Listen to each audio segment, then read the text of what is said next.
We dismiss history at our peril. Liberty Nation Radio with Mark Angelides. Hello and welcome to Liberty Nation Radio, heard coast to coast on the Radio America Network. I'm your host, Mark Angelides. On today's special edition, we're talking Joe Biden's Waterloo, what's happening with the latest polling, the situation between Israel and Iran, and Donald Trump's ongoing trials. It's going to be quite the show. And remember, this show is proudly sponsored by LibertyNation.com, where you can access podcasts, breaking news, analysis, and a range of biting and brilliant shows to whet your appetite for freedom and your fondness for the great American Constitution. As the Swedish pop group ABBA might have said, somebody is finally facing their Waterloo, and that somebody appears to be President Joe Biden. Well, at least that's what Liberty Nation senior political analyst and longtime host of this here radio show seems to surmise. Tim Donner, thanks for being here. Oh, well, good to be here, Mark. And are we not going to have you sing Waterloo from ABBA? That will be at the end, so make sure you stick around. So that people can turn off. That will honestly be at the end. Okay, promise. That's good. No judgment.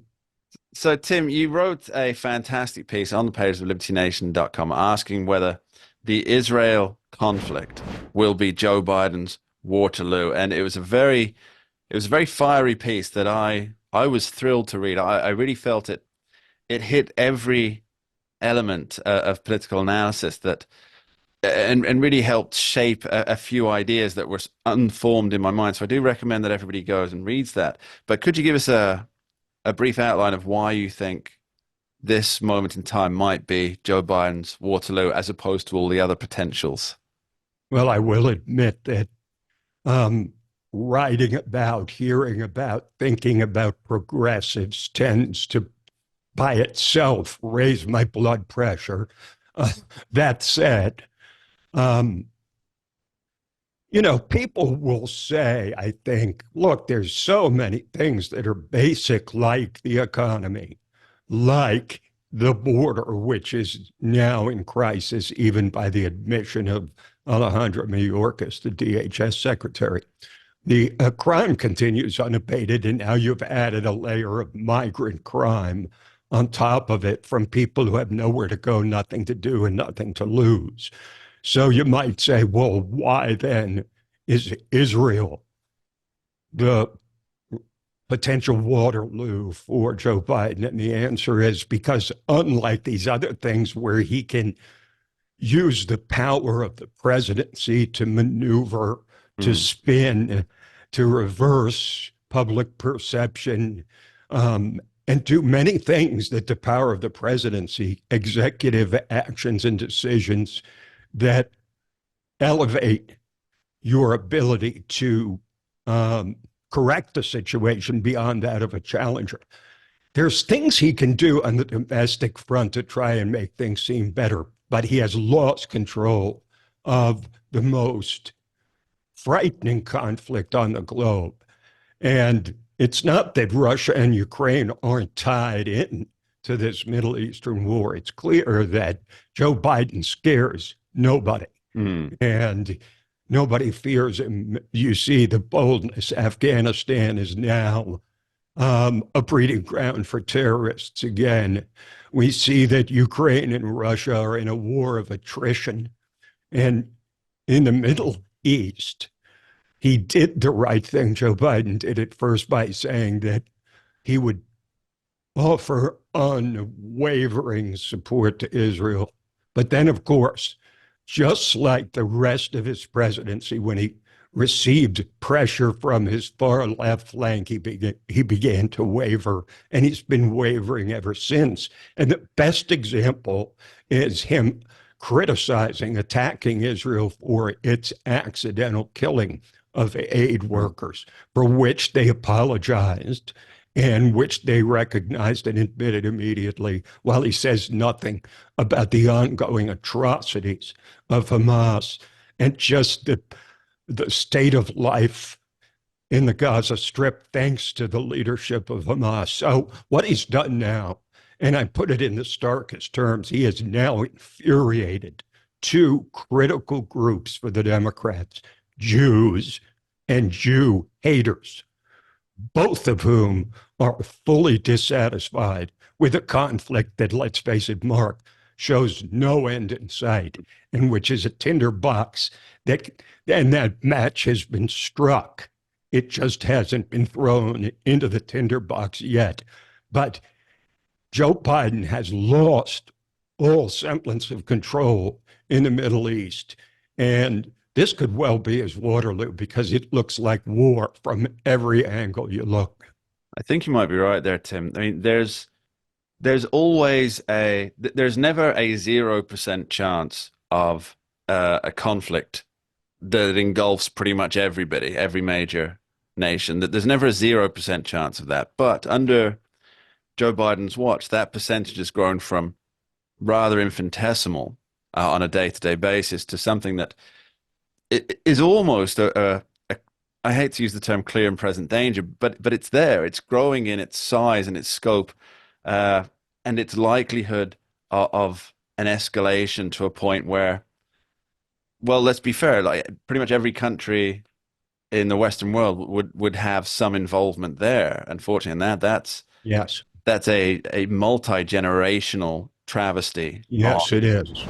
It's the not horizon. something that's going to be settled by peace talks between Palestinians Mm, and Israelis. This one is not going to be settled at the table. So logic dictates if it's not going to be settled at the negotiating table, then where is it going to be settled?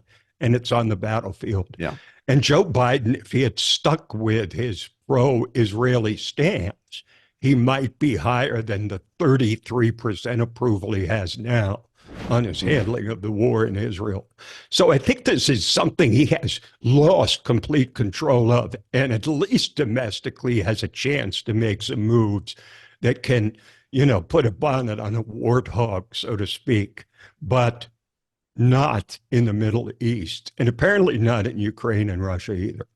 Well, let's talk about what President Biden is doing regarding the Israel-Iran conflict at the moment. Well, it's the Israel and Iran, the Israel and Hamas, it's the Israel and pretty much anybody who wants to fire a rocket into I Israeli think, in territory. fairness, we should be referring to it as Israel versus Iran, not just because Mm, Iran has now attacked Israel directly for the first time in history, but because all of the Hezbollah, Hamas, Islamic Jihad groups are working under the yes. auspices of the mullahs in Iran. So there's no point in trying to split the baby because they're all from the same womb, so to speak. That's a very good point, and they're obviously able to do this now because of recent fund releases, courtesy of the Biden administration. But that's an entirely another question. So let's talk about what, of It was only $10 billion, Mark. course. That's not a lot for a sworn enemy that Mm. regularly calls for death to America. Sure, Well, we should still send them billions of dollars every year. Sure. let's pick up on that term, death to America, death to Israel. This is what we've been hearing in the streets of America for the last week, not just in people who are shutting down, for example, the San Francisco Golden Gate Bridge and other bridges and roadways around the country, but we've seen video of union meetings where they've got people coming into the union meeting and teaching union members how to chant death to Israel, death to America in an Arabic language. So they can go out and chant that on the streets. Now, that's something we haven't seen before, Tim. And that is, I think that is politically possibly the most damaging thing for Joe Biden because it exposes that there is a huge rift between this is what normal America, whatever normal happens to mean to anybody, this is what normal America, and this is on the fringe.